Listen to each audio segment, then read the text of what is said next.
It was a cold December morning in 2022 when two hunters entered a stretch of quiet woods outside LaSalle County, Illinois. They were used to long days, scanning the frozen ground for deer tracks, the crunch of dried leaves beneath their boots echoing in the silence of winter. But on this particular day, instead of game, they stumbled across something that would change everything. Hidden under brush and scattered leaves were bones, human bones. What first looked like fragments of an animal carcass quickly revealed itself as something far darker. The hunters froze, staring at the pale fragments, realizing they were looking at pieces of a person who had been left here, far from town, far from answers. Police were called to the scene, and soon the woods filled with flashing lights, investigators kneeling in the cold dirt, carefully marking and bagging what they found. But this was no intact body. The remains were partial, dismembered, scattered deliberately as though someone had gone to great lengths to ensure the victim was never found. Forensic teams worked through the bitter cold, recovering fragments from the ground, piecing together what little was left. Questions hung heavy in the air. How long had they been here? And perhaps most disturbing, why were they dismembered? Weeks later, DNA confirmed the identity. Mindy Casotus, a woman who had supposedly died years earlier. The shock rippled through her family and community, because according to her husband, Nicholas Casotus, Mindy had passed away back in 2019. He had told everyone she died suddenly while giving birth at a birthing center. He claimed she never made it home and that the loss had left him devastated. But there had never been a funeral, never been a death certificate, never been a body. Just Nicholas's word. Now with Mindy's remains uncovered in a hunting ground 3 years after her alleged death, investigators had their first concrete evidence that her story was far more sinister.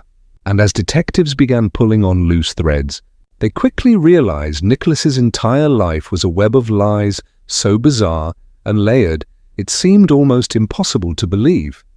Nicholas told police that Mindy's death had been handled in an unusual way.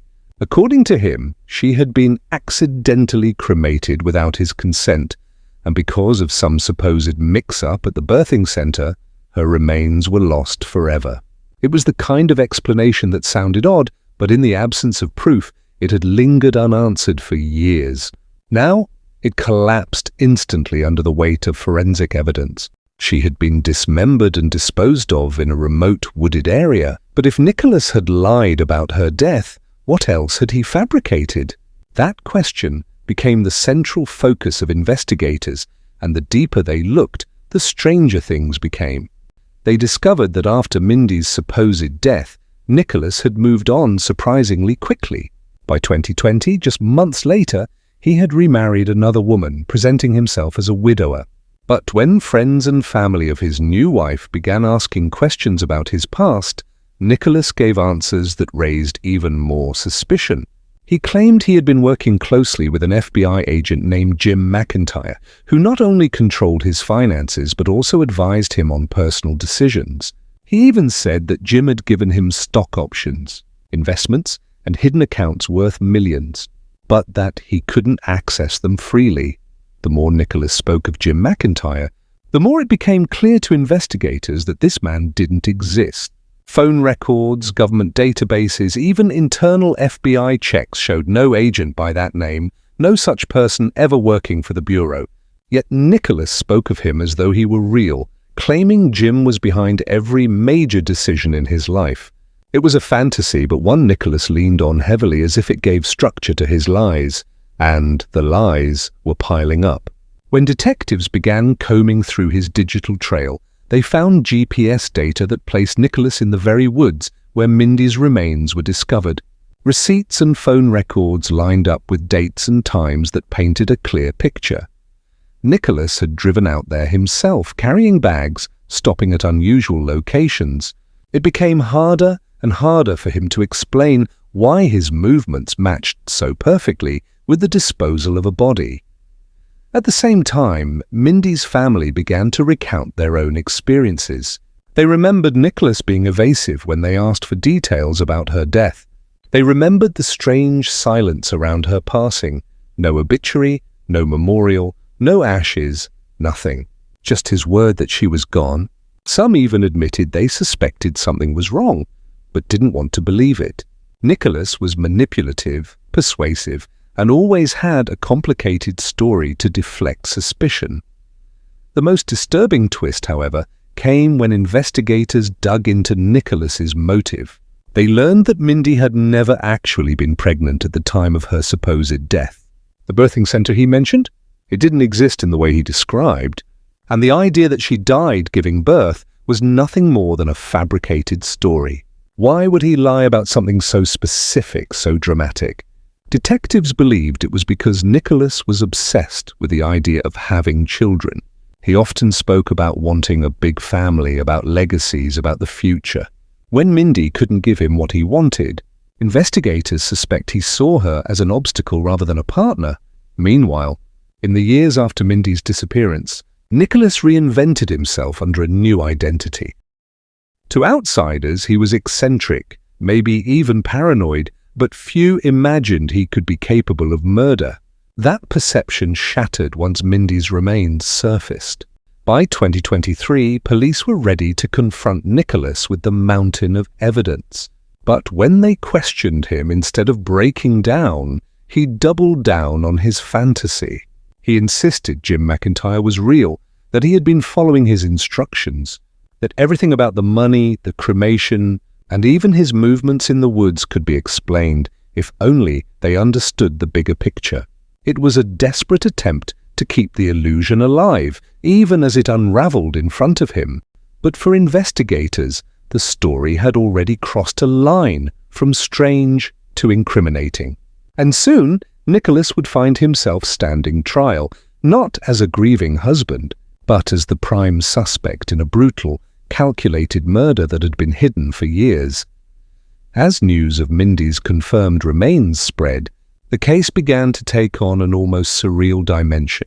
Family members who had accepted Nicholas's explanation of her death years earlier were now forced to confront the reality that she hadn't been quietly cremated at all.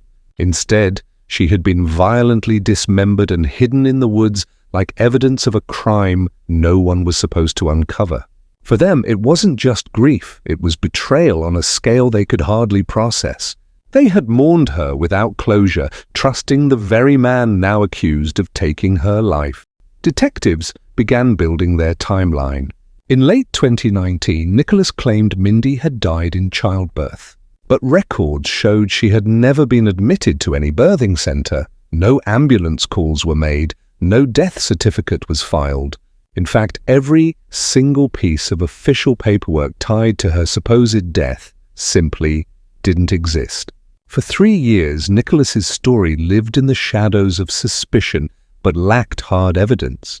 Until the hunters stumbled upon her remains, law enforcement had nothing to prove she hadn't died as he claimed. Now that proof was undeniable. What remained unclear was the why. And as investigators dug deeper, the threads of Nicholas's strange fantasy life began to weave together into something even darker. The mysterious FBI handler, Jim McIntyre, became a central piece of the puzzle. Nicholas claimed Jim had orchestrated Mindy's cremation, controlled his bank accounts, and manipulated his choices. He told friends that Jim was watching his every move, that Jim decided when he could access money, and that Jim had promised him millions in stock options that never materialized. He described this handler as both protector and controller, a shadow figure who justified every questionable decision he made. But the more police tried to verify Jim's existence, the clearer it became that he was a fabrication. Phone numbers Nicholas gave led to dead ends. Emails supposedly sent from Jim's account were traced back to Nicholas himself. And any time pressure mounted, Nicholas fell back on the same excuse. Jim told him to do it. It was a pattern that began to look less like paranoia and more like strategy. Forensic evidence started closing in. Investigators recovered GPS records from Nicholas's vehicle showing repeated trips to the wooded area where Mindy's remains were eventually found. On some days, he had even stopped at hardware stores and purchased tools consistent with dismemberment and disposal. Surveillance footage corroborated his movements, painting a damning picture of someone meticulously staging a cover-up. Even more chilling was the financial trail. At the time of Mindy's disappearance, she had been pushing for a divorce. Court filings showed she was entitled to a significant settlement, money Nicholas would have struggled to pay.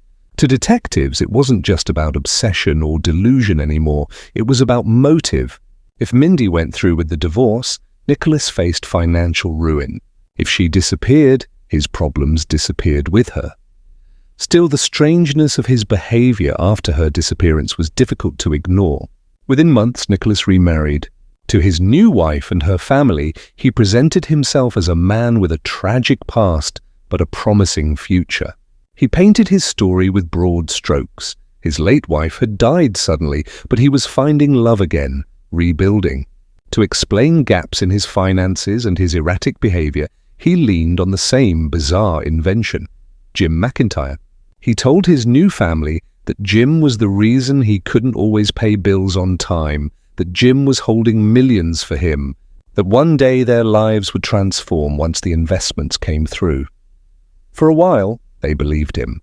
His charm, his confidence, and the sheer detail of his fantasy convinced people who should have known better, but cracks eventually showed. Promises of wealth never materialized. Explanations for odd disappearances grew thinner. And when police finally showed up at their door with news of Mindy's remains, the illusion collapsed. What unsettled many wasn't just the lies, it was how long Nicholas managed to sustain them. For 3 years, he lived as though his fabricated world were real, spinning story after story to keep suspicion at bay. Even when confronted with hard evidence, he refused to break. When investigators told him Mindy's remains had been positively identified, Nicholas insisted there must be a mistake, or that Jim had orchestrated the discovery for reasons only he could understand. In court documents later released, prosecutors described Nicholas's behavior as calculated rather than confused. They argued he wasn't delusional, he was manipulative, using the imaginary FBI agent as a shield to deflect blame. Every time reality closed in, he retreated into the fantasy, buying himself just enough credibility to keep people guessing. Meanwhile, forensic teams worked tirelessly to establish exactly what happened to Mindy. The dismemberment made it impossible to determine a precise cause of death, but investigators suspected she had been killed at home before Nicholas transported her remains to the woods. They believed the disposal was staged over multiple trips, each time scattering fragments farther apart, in an attempt to ensure she would never be fully recovered. The fact that hunters stumbled upon even part of her body was described as pure chance, the kind of accident Nicholas could never have predicted. As the pieces came together, the picture of Nicholas grew darker. This wasn't simply a man who panicked in the face of a tragedy. It was a man who constructed a narrative, lived inside it, and forced everyone around him to accept it. He had convinced family, friends, even his new wife that he was under the control of an FBI handler. He had fabricated pregnancies, deaths, and millions of dollars in phantom investments. And when the truth finally surfaced, he clung to those lies as though they were more real than the evidence against him. The trial was set to become one of the most unusual in recent memory. Prosecutors prepared to lay out not just a murder, but an entire web of deception spanning years. They planned to call witnesses from both of Nicholas's marriages, experts who would dismantle the myth of Jim McIntyre, and forensic specialists who could link his movements directly to the disposal site. Their argument was simple. Nicholas killed Mindy to avoid divorce, financial ruin and personal humiliation, then crafted a fantasy so elaborate that it kept him hidden for years. But the defense had its own strategy. They hinted at mental illness, at the possibility that Nicholas truly believed in Jim McIntyre. They suggested that his behavior was the product of delusion rather than cold-blooded calculation. For jurors, the case would hinge not only on evidence but on a fundamental question. Was Nicholas a manipulative murderer or a man lost in his own fantasy world? Either way, the stakes couldn't be higher. A woman's life had been cut short, her body desecrated, her family deceived, and the man who claimed to love her most was now accused of orchestrating every step of that horror. By the time Nicholas Casotus walked into court in 2025, the story of his life had already unraveled in the public eye. For the jury, however, the case wasn't about strange stories or imaginary FBI agents. It was about Mindy, her disappearance, her dismemberment, and the evidence that pointed directly to her husband. The prosecution's opening statements were stark. They described a husband facing financial ruin, a wife seeking divorce, and a motive rooted in desperation. They outlined how Nicholas constructed the fiction of Mindy's sudden death, using the false narrative of childbirth and cremation to buy himself years of freedom. And they promised jurors that the evidence, GPS logs, forensic analysis, and financial records, would cut through every one of Nicholas's lies. The courtroom listened as experts testified. A forensic analyst walked through the grisly reality of Mindy's remains, explaining how the scattering pattern suggested deliberate disposal over time, not an accident. A digital forensic specialist presented data mapping Nicholas's trips to the wooded site, each movement aligning with the timeline of when Mindy vanished. Financial experts traced the stalled divorce proceedings and the settlement Nicholas was set to lose, highlighting how her disappearance erased those obligations. Each detail piled onto the image of a man who wasn't just unlucky or eccentric, but calculating. Prosecutors reminded jurors that there was no birthing center record, no cremation certificate, no obituary. Every explanation Nicholas gave was paper-thin, propped up only by his insistence that a mysterious FBI handler had orchestrated it all. The defense countered with a portrait of instability. They argued Nicholas wasn't a cold-blooded killer, but a man suffering from delusions so intense he built his world around them. They painted Jim McIntyre not as a convenient excuse, but as a genuine belief, the product of a fractured mind unable to separate fantasy from reality. They suggested Nicholas's bizarre stories, his contradictions, and his erratic choices pointed not to cunning manipulation, but to a man disconnected from truth itself. Yet jurors couldn't ignore the mountain of evidence. If Nicholas were truly delusional, how did his GPS line up perfectly with the disposal site? How did his receipts, his surveillance footage, his purchases all connect so precisely to the timeline of Mindy's disappearance? Was it possible for someone lost in fantasy to cover their tracks with such detail? Family members of Mindy sat through every day of the trial, their grief heavy in the room. They had lived 3 years believing Nicholas's story, some even defending him when doubts were raised. To learn that not only had Mindy been murdered, but that they had been deceived so completely left scars no verdict could heal. For them, the courtroom wasn't about winning, it was about finally giving Mindy the truth she had been denied. As testimony continued, one theme became clear. Nicholas had lived a double life. To one circle, he was a grieving widower rebuilding with a new family. To another, he was a man hiding wealth, answering to a powerful handler, and waiting for promises of millions to materialize. He was two men at once, but both were built on lies. The trial drew national attention because of its surreal elements. Commentators fixated on the fictional FBI agent, the fake stock options, the phantom cremation. It was the kind of case that seemed stranger than fiction, the kind where people asked how anyone could have believed him for so long. Yet the fact that he had convinced so many was proof of how skilled he was at bending reality. He had known just how much detail to add, just enough confidence to sound convincing, just enough emotion to disarm suspicion. In closing arguments, prosecutors left the jury with one haunting question. If hunters hadn't stumbled across Mindy's remains by chance, how much longer would Nicholas's lies have worked? How many more years would her family have lived without answers, while he built new lives on the ashes of old ones.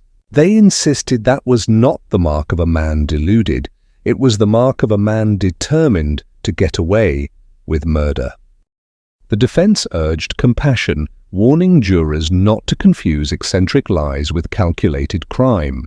But when the jury retired to deliberate, the weight of evidence was undeniable. For them, the story wasn't about Jim McIntyre or phantom millions. It was about a woman who vanished and the husband who could never explain why. When the verdict was finally read, the courtroom was silent. Guilty on all counts. Nicholas Casotus, the man who claimed his wife had been cremated by accident, the man who spoke of an FBI handler pulling his strings, was convicted of murder. For Mindy's family, it was a moment of justice but not closure. Her life couldn't be restored, and the years of deception couldn't be erased. But, at last, the truth had broken through the lies. Outside the courthouse, reporters spoke of the case as one of the most bizarre in recent history. They described Nicholas's fantasy life as a prison of his own making, one that ultimately collapsed under the weight of reality. They noted how easily people can be manipulated when grief and trust cloud suspicion, how entire families can be drawn into a lie when it's told with enough conviction. Yet some questions still lingered, haunting the edges of the story. Exactly how had Mindy died? Without a full body, the cause of death remained uncertain. And why did Nicholas cling so desperately to his imaginary FBI handler, even when faced with overwhelming evidence? Was Jim McIntyre simply a convenient scapegoat, or was he the creation of a mind so fractured it preferred fantasy to truth? For those who followed the case, the unsettling reality was that the line between delusion and deception was never fully clear. Perhaps Nicholas had convinced himself of his lies, or perhaps he knew the truth all along and simply played the part of a man lost in his own stories. Either way, the result was the same. A woman's life ended, her family shattered, and her memory buried under years of falsehoods. The woods where her remains were found remain quiet now, a patch of earth marked only by the knowledge of what was uncovered there. Hunters still pass through, but none forget the day human bones surfaced from beneath the leaves. For investigators, it stands as a reminder of how chance discoveries can topple even the most carefully constructed lies. And for anyone who hears the story, it leaves a lingering chill. Because if Nicholas Casotus had succeeded, if the hunters had walked a different path, if the bones had stayed hidden, Mindy's story might have remained buried forever, replaced by nothing more than the fictions of the man who killed her.